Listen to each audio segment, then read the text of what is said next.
Olá, bom dia. Testando este novo celular sem o microfone de lapela para ver se dá certo gravar assim, nessa distância, queridos. Nesta segunda-feira, nesta manhã de sol aqui em Fortaleza, quero lhes trazer uma palavra que há muito tenho meditado com o Senhor sobre ela, sobre o nosso passado, o nosso presente, o nosso futuro, as nossas lembranças. Quem somos nós hoje? Quem fomos nós no passado? E quem seremos no futuro? O apóstolo João vai dizer que hoje eu sou filho de Deus, diz ele lá na sua primeira carta. Sabemos que somos filhos de Deus, mas no futuro não sabemos como seremos, que corpo herdaremos do Senhor. Mas sabemos que o veremos face a face, porque seremos semelhante a Ele.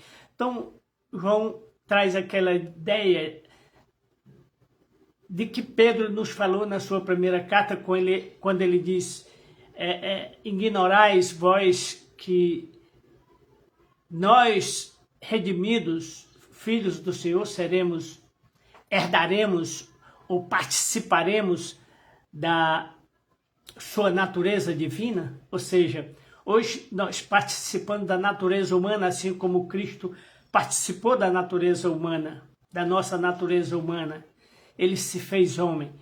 Então, Pedro vai dizer que nós participaremos da sua natureza divina. Nós seremos participantes da natureza divina de Cristo, querido.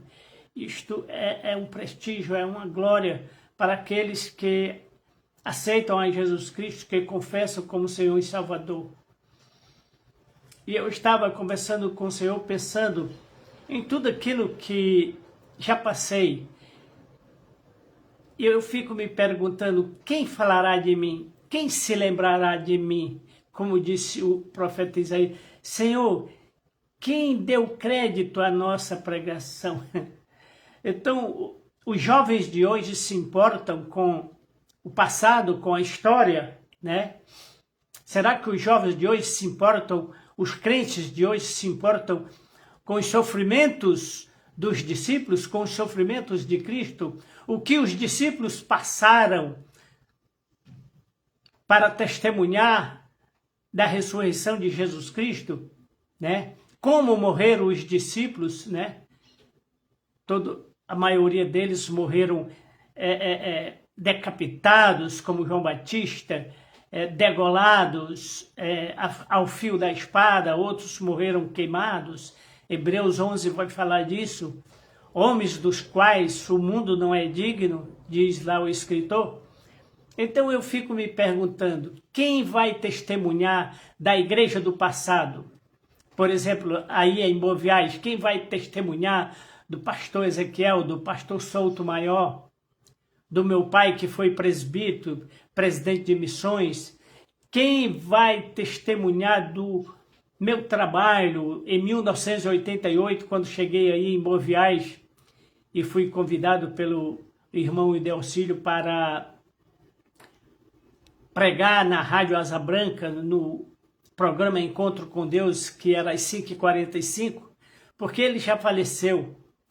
Quem falará das perseguições que sofri na igreja de Boviais por um grupo de irmãos e irmãs que se alinharam, que se juntaram para me derrubar da superintendência da escola dominical? Pastor Ezequiel já morreu, não pode testemunhar.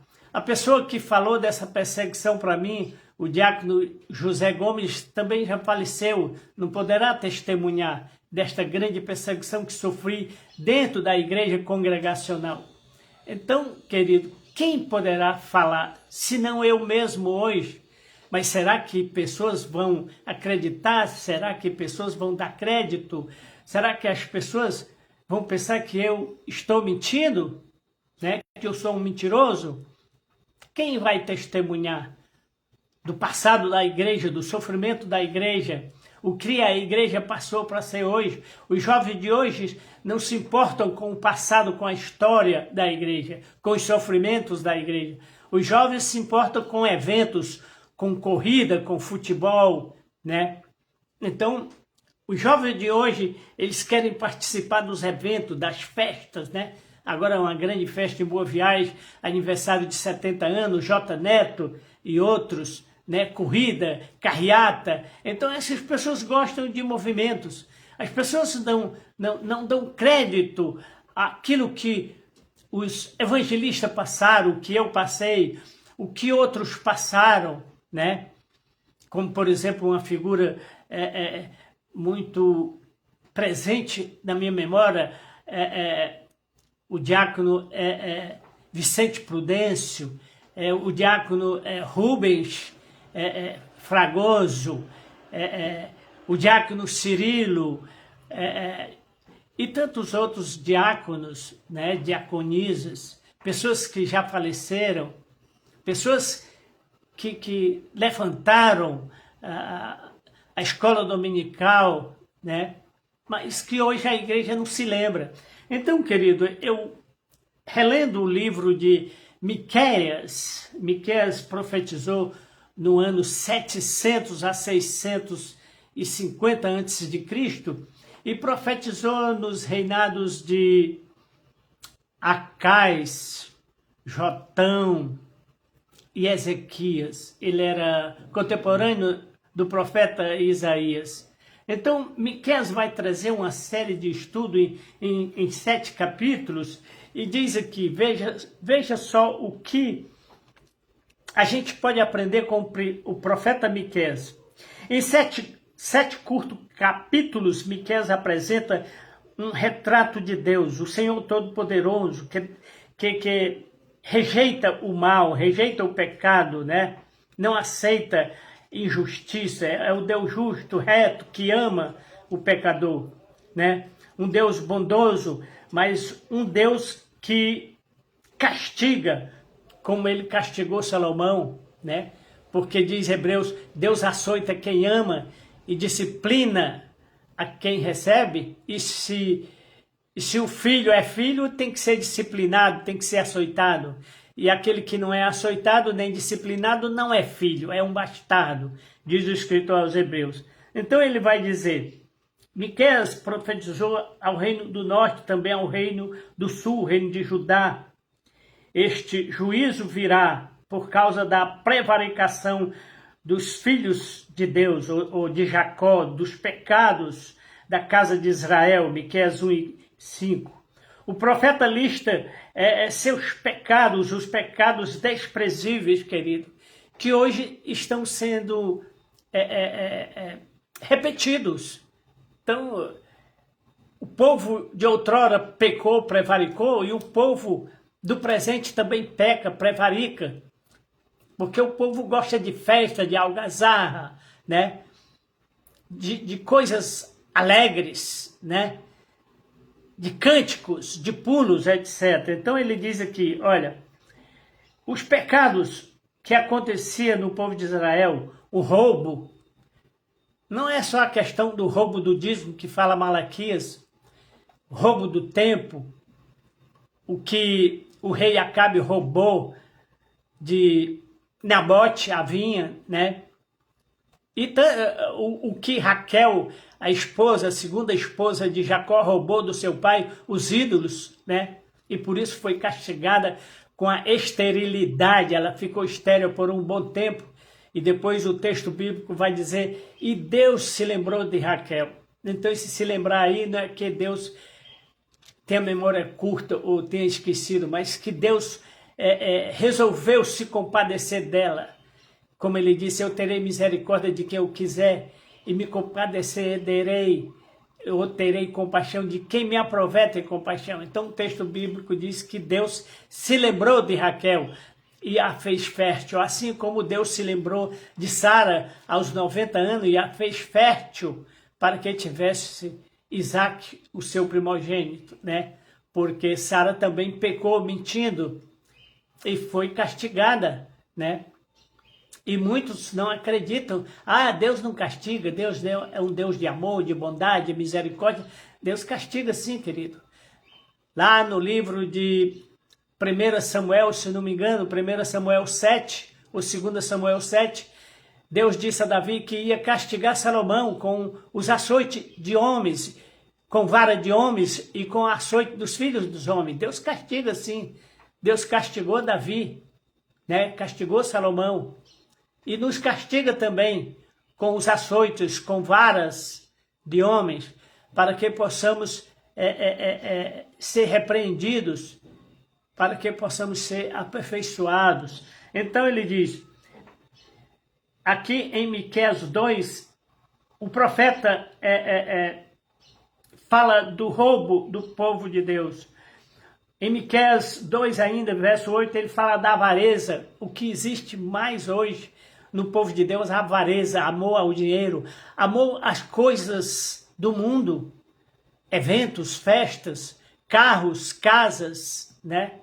Dinheiro. Então o crente acha que isso é santidade. Ah, eu sou abençoado, eu sou um abençoado de Deus, tenho muito dinheiro, tenho muito... Sim, é bênção de Deus, mas é Deus te provando para saber se você realmente sabe administrar. Porque Jesus disse àquele jovem rico, vai lá, vende o que tu tens e dá aos pobres, e vem e segue-me.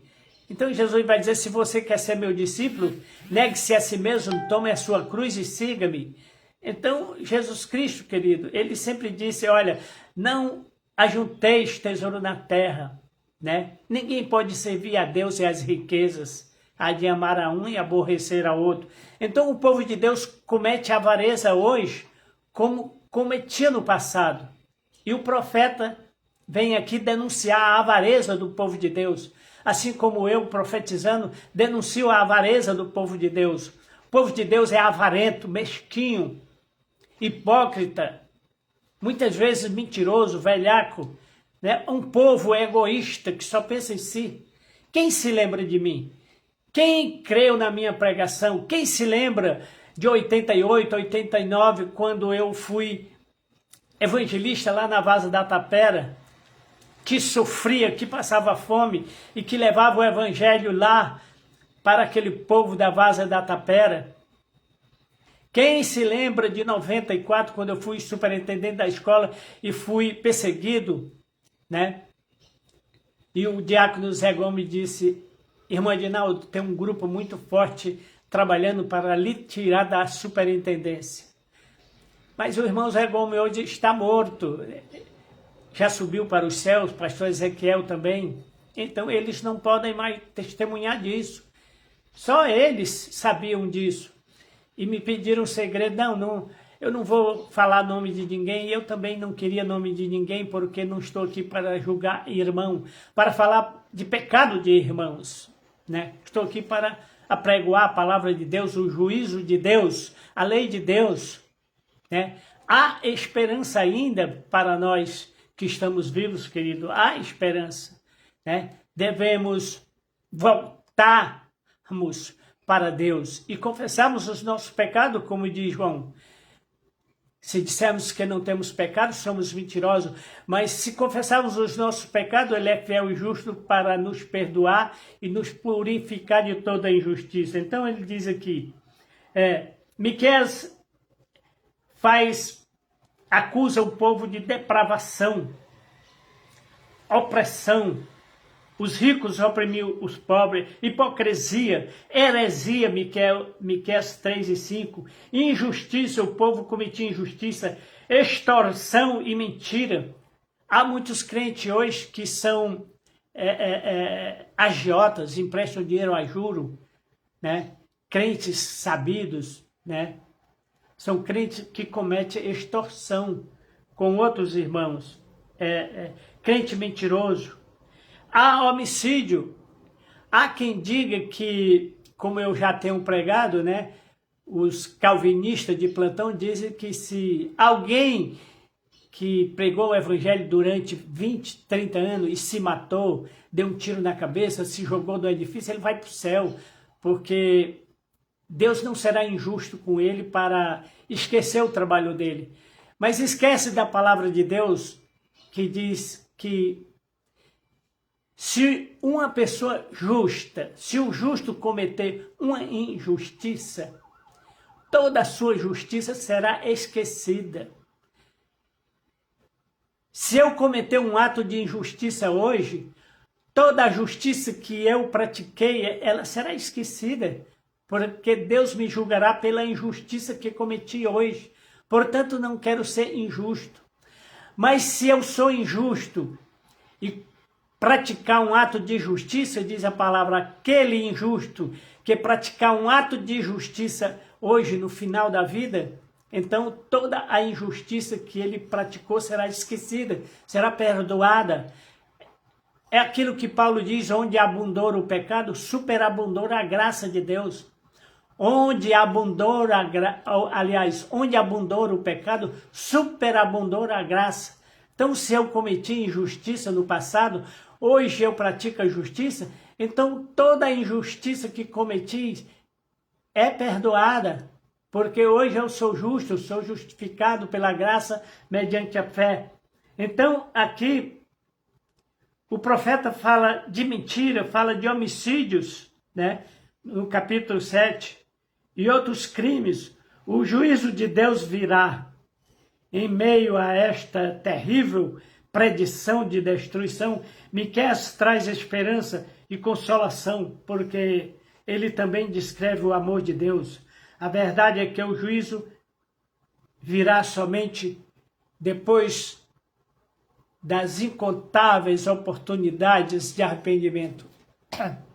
Então Deus te dá hoje a oportunidade de arrependimento, de confessar os pecados. Então, querido, Deus não dá as costas para aqueles que se humilham debaixo da sua poderosa mão, né? Mas Deus vira as costas para aqueles que desobedecem, que continuam praticando esses atos de injustiça. Então, Miqueias diz, a vontade de Deus é que pratiques a justiça, ame a beneficência, andes humildemente com teu Deus, Miqueias 6:8. Mas mesmo em meio ao juízo, Deus prometeu livrar a pequena minoria, o remanescente, aquele que continuar seguindo os mandamentos do Senhor. E os mandamentos do Senhor são esses. Ele disse, novo mandamento vos dou, é que ameis uns aos outros, assim como eu vos amei. E João vai dizer, filhinhos, amemos porque o amor é de Deus. E aquele que não ama, não conhece a Deus, não pertence a Deus. Né? Então, como é que você diz que conhece a Deus se você odeia? Se você esquece o teu irmão, se você é mesquinho, se você é injusto, como é que você diz que conhece a Deus, que ama a Deus, se você não consegue amar nem o teu irmão, o teu próximo, querido? Amemos, porque o amor é de Deus. E na próxima eu estarei falando no livro de Miqueias, lendo o livro de Miqueias e trazendo a sua interpretação. Então, que Deus tenha misericórdia de nós, que Deus faça resplandecer o seu rosto sobre todos e tenha misericórdia de todos, né? Amém?